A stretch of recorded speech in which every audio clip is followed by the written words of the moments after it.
Assalamualaikum warahmatullahi wabarakatuh. Selamat pagi semuanya. Selamat pagi Mas Menteri. Selamat pagi, Mas Wikan, apa kabar? Baik Mas Menteri, semoga Mas Menteri dalam keadaan sehat dan terus menginspirasi ini. Never ending menginspirasi. Sehat, Alhamdulillah. Alhamdulillah. Baik Mas Menteri, pagi ini kita bersama dengan ribuan kepala sekolah SMK se-Indonesia Mas Menteri. Dan ini merupakan satu kebahagiaan dan momen yang membuat teman-teman makin terinspirasi dengan Mas Menteri bagaimana mengembangkan SMK ini menjadi lebih bisa dan menjadi lebih hebat. Dan tentunya untuk menghebatkan Indonesia. Nah, kali ini mohon berkenan Mas Menteri, nanti kita ngobrol sebentar ya Mas Menteri. Siap. Ada beberapa yang ingin kita ulik ini.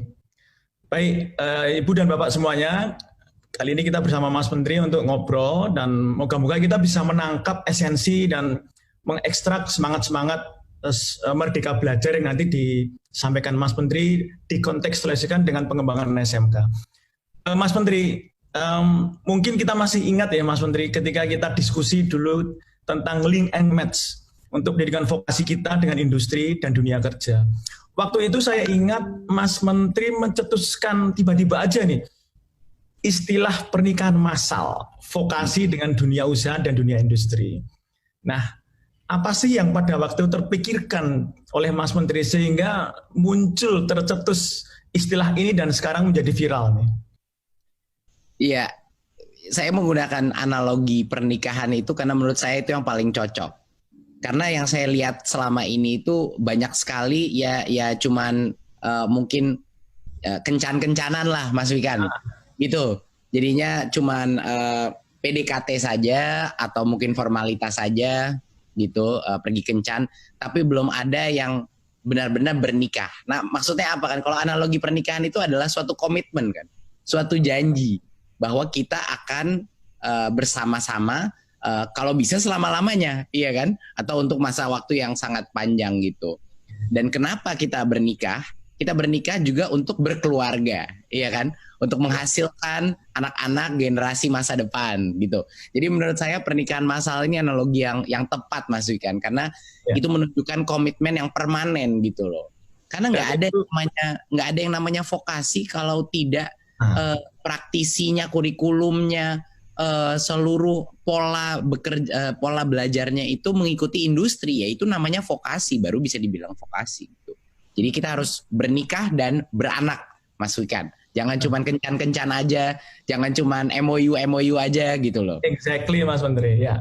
Artinya link and match tidak sekedar tanda tangan MOU, foto-foto masuk koran, kemudian berani menyatakan sudah menikah. Nah Mas Menteri, bagaimana menurut Mas Menteri melihat ini menjadi sebuah potensi atau harapan besar untuk menjawab permasalahan bangsa dengan pernikahan atau link and match ini? Kalau kita lihat permasalahan bangsa kita ini membutuhkan banyak sekali lulusan-lulusan yang siap kerja di berbagai macam industri gitu. Demand-nya besar Mas Wikan. Ini yang sangat ironis. Kebutuhan industri kita untuk talenta-talenta muda dengan skill-skill tertentu di bidang vokasi itu besar sekali. Tapi kenyataannya banyak sekali lulusan SMK mengalami banyak sekali pengangguran dan jadi tidak ada matching daripada apa yang kualifikasi dari kelulusan itu terhadap demand yang ada. Padahal demand-nya itu besar sekali. Jadinya ini ada mismatch ini Mas Wikan. Jadinya harapan kita adalah di luar daripada MOU. Kalau kita melihat apa sih kriterianya pernikahan ya? Kriteria pernikahan itu apa? Ada beberapa elemen. Kurikulumnya harus datang dari mitra industrinya. Kita harus melihat bahwa praktisi dan pengajar atau sebagian besar dari pengajarnya juga harus datang dari industri. Ya kan? Dan yang ketiga adalah kita harus lihat hasilnya mana, surat pernikahannya mana. Surat pernikahan itu nggak acik kalau tidak ada perjanjian rekrutmen. Iya kan? Kalau tidak ada perjanjian saya akan meng-hire atau merekrut sebagai industri itu, merekrut lulusan-lulusannya, artinya saya belum percaya, saya sebagai industri belum percaya mengenai kualitas kurikulum itu. Kalau saya sudah tekan tanda tangan saya akan menerima murid lulusan, untuk kerja di industri saya, itu baru namanya pernikahan yang sah gitu. Oke. Kemudian Ibu dan Bapak kan sudah mulai menangkap ya, artinya ada paket pernikahan di situ ya. Ada paket pernikahan yaitu kurikulum dibikin bersama tadi Mas Menteri, kemudian guru-guru tamu juga naik intensitasnya, kemudian komitmen penyerapan. Nah Mas Menteri, saat ini gerakan pernikahan massal, kami laporkan ke Mas Menteri, ya mungkin Mas Menteri juga sering membaca di media, ini semakin viral. Semakin viral justru di kalangan industri. Industri merasa kayak semacam, ini ada sebuah gerakan besar yang mengajak kami menikah. Nah, bahwa mereka semakin didorong untuk menikah oleh kampus vokasi, SMK, dan bahkan lembaga kursus, ini pertanda baik untuk fase awal. Namun, Mas Menteri, mungkin masih ada 1 atau 2 industri yang mengartikan ini kok lebih menguntungkan ya bagi dunia pendidikan dibanding ke mereka. Nah, apa nih yang kita bisa sampaikan ke teman-teman di industri dan dunia kerja bahwa mereka harus yakin bahwa ini sangat menguntungkan bagi mereka? Ya, esensi daripada program ini sebenarnya ya yang paling diuntungkan ya mereka adalah industri, tentunya gitu. Karena sekarang saja jumlah cost yang para pemain industri ini harus membayar untuk melatih staff-staff mereka, untuk mendapatkan talenta-talenta, banyak sekali yang mungkin harus diimpor atau mungkin perlu dari luar kota, ya kan, dari tempat-tempat lain, dan itu semuanya menciptakan berbagai macam cost. Dan kalau misalnya mereka tidak bisa mendapat talenta yang mereka butuhkan, itu dampak kepada bisnis mereka luar biasa buruknya, karena mereka bisa menunda proyek-proyek yang tadinya sudah siap, yang sudah dianggarkan, tapi semuanya tertunda. Jadi kita melihat nih banyak sekali jenis-jenis proyek-proyek baru, membangun pabrik-pabrik baru yang akhirnya tertunda-tunda karena tidak ada spesialis-spesialis, tidak cukup super-super staff vokasi yang bisa mengakselerasi timeline mereka. Jadinya ini benar-benar merupakan suatu benefit terbesar untuk industri, tapi industri harus menikah, dan bernikah itu artinya harus tinggal bersama gitu loh, nggak bisa ya tinggal di 2 tempat lokasi yang berbeda, satu di rumah, satu di apartemen, nggak bisa. Mereka harus sama-sama hidup bersama dan menjadi bagian dan fokus daripada industri itu, karena industri harus melihat SMK itu sebagai outsource training dia yang dari saat muda dengan harga yang sangat kompetitif pada saat keluar, karena masih muda, belum prakarir. Gitu. Dan itu apalagi dengan sistem yang bisa dibilang seperti praktek kerja industri, praktek kerja lapangan. Dengan itu memberikan kesempatan untuk para pemain-pemain industri ini untuk mengevaluasi, untuk mengetes, ya kan? Kita melakukan test trial pada saat mereka datang dan bekerja untuk masa praktek kerja dia, itu dia bisa mengevaluasi dan melihat apakah talenta ini cocok di dalam industrinya dia. Jadi itu mengurangi resiko juga untuk rekrutmen, Mas Wika. Gitu. Jadi efisiensi waktu, uang, dan juga akselerasi bisnis mereka. Baik, terima kasih Mas Menteri. Jadi Ibu dan Bapak, betapa kritikal, betapa pentingnya Pragreen ini untuk semakin membungkus paket pernikahan itu ya Mas Menteri. Artinya ada banyak benefit yang justru akan dimanfaatkan atau dinikmati oleh perusahaan atau industri. Dengan catatan kita harus bisa mengkomunikasikan apa yang tadi disampaikan Mas Menteri ke mereka.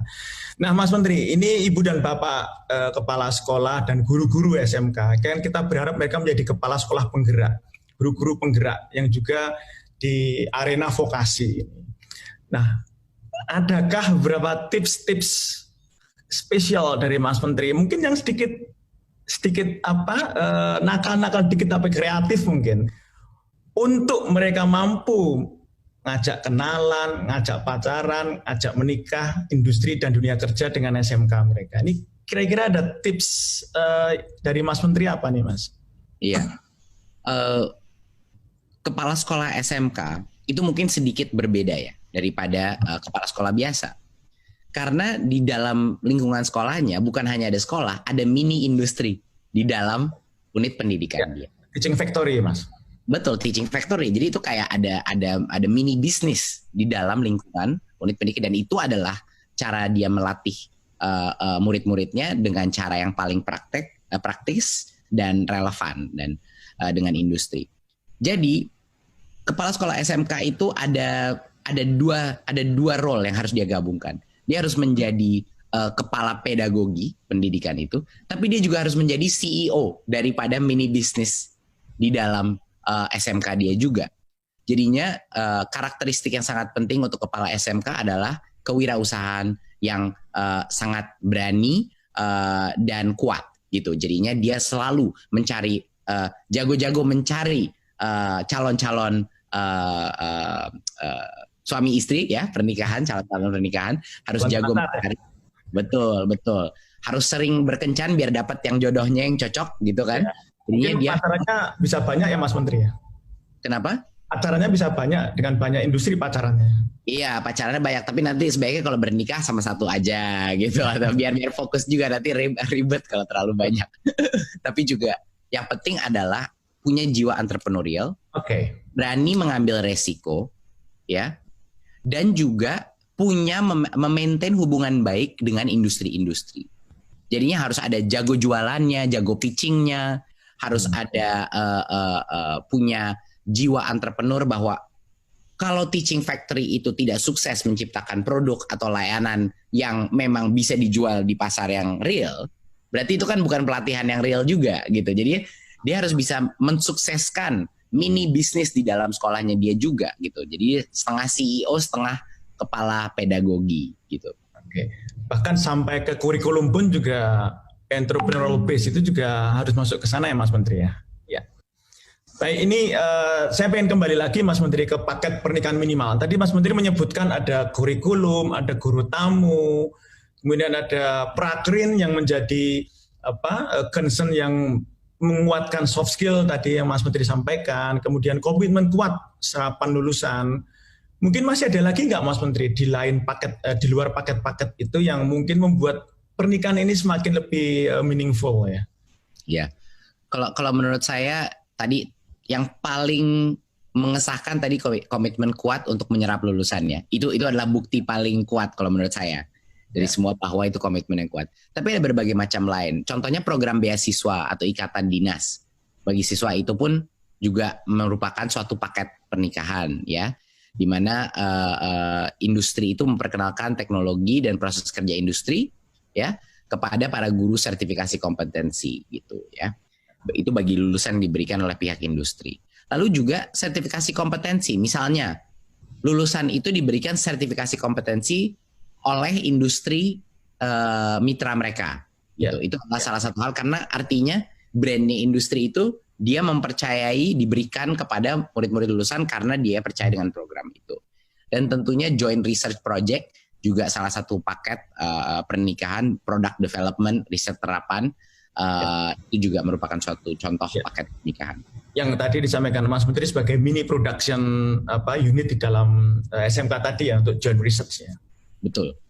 Ya, menarik sekali. Artinya mendirikan teaching factory itu benar-benar menarik project real dari industri, kemudian dimanfaatkan untuk joint research dan juga untuk pembelajaran berbasis project mungkin gitu Mas Menteri ya. Nah untuk praktek kerja industri yang merupakan suatu kewajiban yang harus dilakukan oleh siswa-siswi SMK. Bagaimana Mas Menteri memaknai program kerja industri ini? Mungkin kita nggak bisa bilang magang karena usianya kan belum bisa dikatakan magang ya. Dalam posisi penting terkait penciptaan SDM unggul dan kompeten, bagaimana kurikulum SMK itu sebaiknya secara cerdas dan strategik menempatkan praktek kerja industri ini Mas Menteri? Iya. Buat saya praktek kerja industri adalah ya kalau tidak ada praktek kerja industri artinya bukan vokasi. Ya. Dan itu artinya bukan SMK gitu. Jadi itu yang salah satu kriteria terpenting untuk bisa bilang saya adalah SMK sekolah vokasi yang baik adalah kualitas praktek kerja industrinya seperti apa. Dan kalau kualitas itu tinggi dan bukan saja abal-abal, itu akan menciptakan suatu reputasi di dunia industri yang sangat baik. Banyak sekali sekarang karena format praktek kerjanya itu tidak diurus oleh SMK-nya, industrinya merasa terbeban. Jadi itu merasa kayak ini mengganggu ada anak-anak kerja di dalam industri saya, tapi mereka tidak menambah value daripada pekerjaan saya atau industri saya. Nah, ini yang harus diubah. Karena itulah masa mereka, anak-anak itu diobservasi secara dekat oleh mitra industri tersebut. Itu adalah tes ultimate mereka. Gitu. Jadinya SMK ini harus mempersiapkan itu anak-anak sehingga pada saat dia melakukan praktek kerja, dia kinerjanya sangat baik, dan terutama itu bukan hanya pengetahuannya mengenai pekerjaannya, tapi disiplin kerja, karakter dia, kemampuan dia mendengar instruksi, kemampuan dia datang tepat waktu, disiplin. Jadi terutama soft skill, cara komunikasi yang baik, disiplin yang kuat, dan juga pengetahuan mengenai sektor tersebut.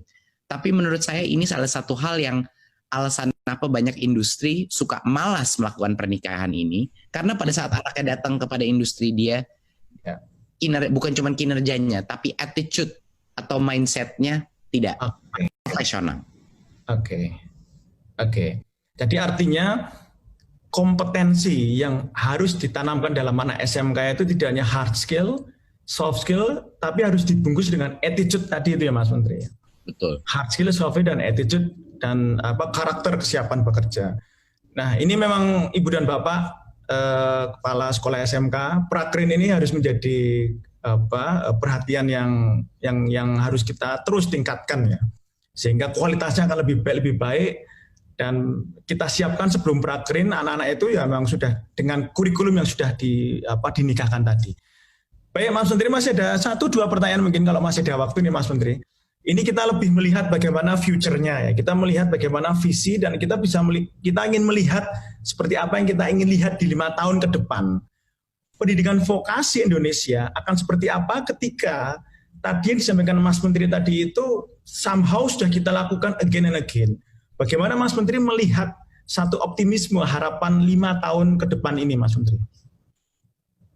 Salah satu harapan saya adalah kalau kita bisa sukses meningkatkan kualitas SMK di Indonesia, nah ini adalah beban terbesar kepada kepala sekolah yang ada di sesi ini mendengarkan.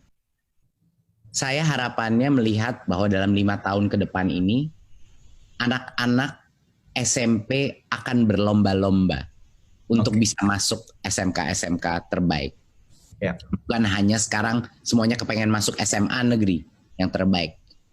Saya ingin melihat 5 tahun dari sekarang banyak kepala sekolah yang bilang minta maaf sama banyak orang tua karena kita cuma punya beberapa space aja.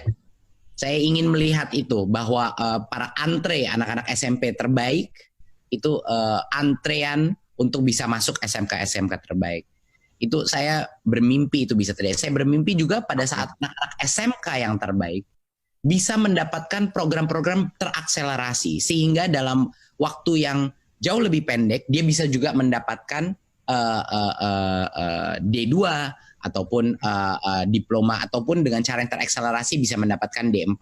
Jadi dia mendapat benefit daripada pengalaman dia di SMK maupun praktek kerja dia untuk juga maju ke jenjang yang berikutnya. Jadi dia mendapatkan courting, Mas Wikan, dapat akselerasi, dia bisa gitu.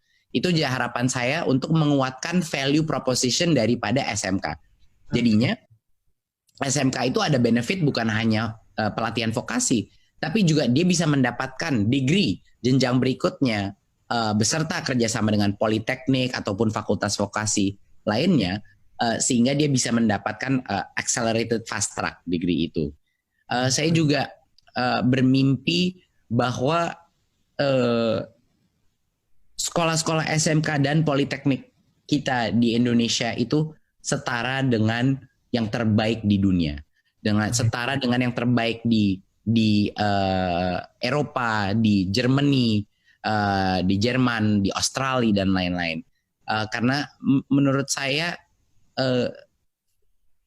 harapan kita ini tidak akan bisa tercapai kecuali kepala sekolahnya siap dan berani mengambil resiko, siap dan berani melakukan perubahan, dan siap dan berani mencari jodoh-jodoh ini secara agresif, mencari jodoh-jodoh ini. Ya. Saya rasa visi ini tidak bisa tercapai kalau kepala sekolah tidak menjadi strikernya.